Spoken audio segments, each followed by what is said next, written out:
एक वकील द्वारा अभद्रता, मारपीट और उसके बाद उपस्थित न्यायाधीशों द्वारा मामले का रिकॉर्ड पर लेकर कार्यवाही न करते हुए मामले को रफा दफा कर दिया। यह घटना पत्रकार गजेंद्र इंगले के साथ जब हुई तो उन्होंने इसके विरुद्ध आवाज उठाने का फैसला किया। न्यायालय में फैली यह अराजकता ग्रीक न्याय प्रणाली और देश के कानूनी व्यवस्था पर एक धब्बा है।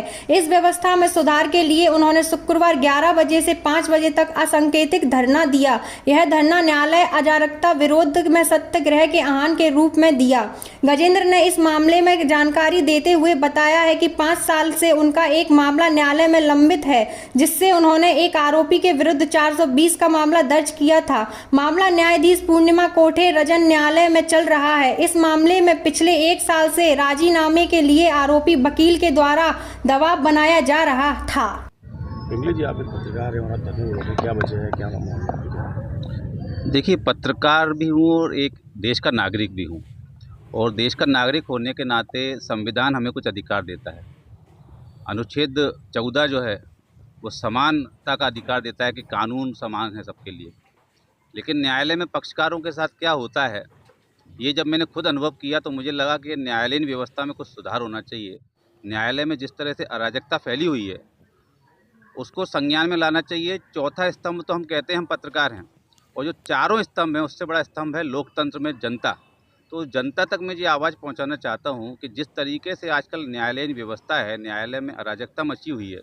मेरे साथ जो घटना हुई वो तो एक उदाहरण है, लेकिन इस तरह की कितनी घटनाएं होती होंगी कि भाई जिस मामले में मैं न्याय मांगने को जा रहा हूँ वहाँ मुझे न्याय नहीं मिल रहा है, और दबाव में वकील मेरे संग मारपीट कर रहे हैं, और उसके बाद में जज वहाँ पर देख रहे हैं, और जजों ने बोला कि भाई हम आपके मामले को रिकॉर्ड पर लेंगे और कार्रवाई करेंगे।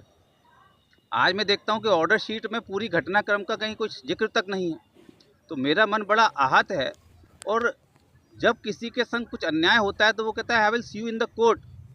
अब कोर्ट पे विश्वास कैसे करे व्यक्ति, क्योंकि कोर्ट के हालात तो ये हो रहे हैं कि वहाँ पर न्याय के बजाय कोर्ट के अंदर अन्याय हो रहा है, कोर्ट के अंदर गुंडागिर्दी हो रही है, और वहाँ पर जज के सामने सब कुछ हो रहा है। उसके बाद भी आप देख रहे हैं कि ये स्थिति है अराजकता की।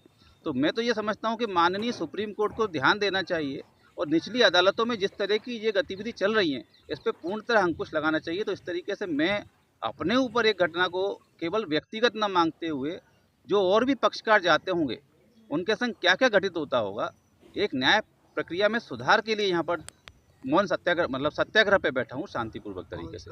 मामला क्या था?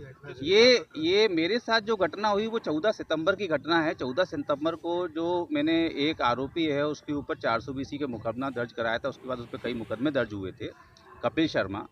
उसके बाद में पिछले 1 साल से उनके तरफ से चल रहा था कि भाई आप राजीनामा कर लो, और बाहर कई बातें भी चल रही थी।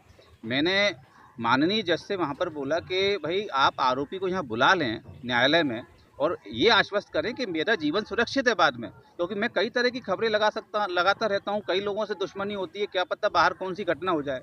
तो कम से कम आप आरोपी को बुलाकर कम से कम ये तो आश्वस्त करें कि मैं यदि राजीनामा करता भी हूँ तो कल मेरे संग कोई बड़ी दुर्घटना नहीं होगी।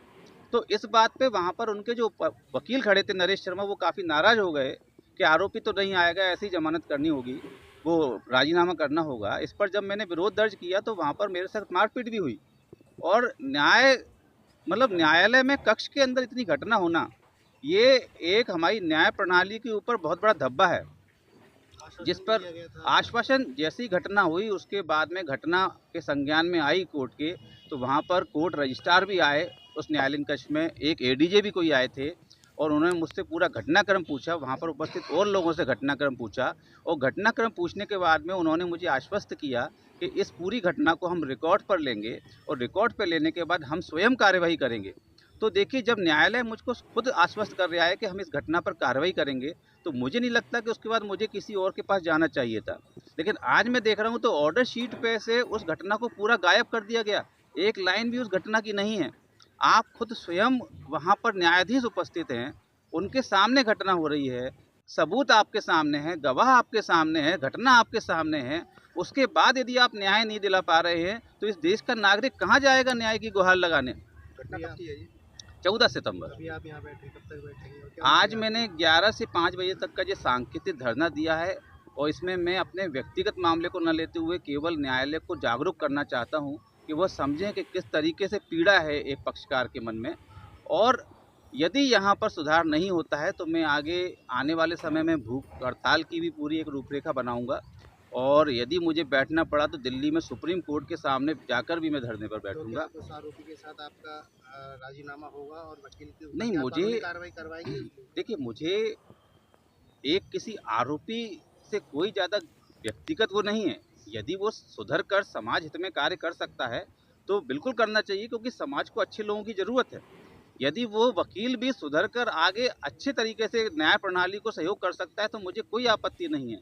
लेकिन मुझे यहाँ पर आरोपी और वकील से ज़्यादा आपत्ति हो रही है, जिस तरीके से न्याय प्रणाली में वहाँ पर जजेस ने मुझे आश्वासन दिया, उसके बाद में ऑर्डर शीट पर वो घटना तक का जिक्र नहीं है। तो ये मुझे बड़ा ही दुखद लग रहा है, और मेरा जो न्याय प्रणाली पे एक व्यक्ति का विश्वास होता है वो कैसे विश्वास करेगा, ये मेरा सबसे बड़ा विषय है।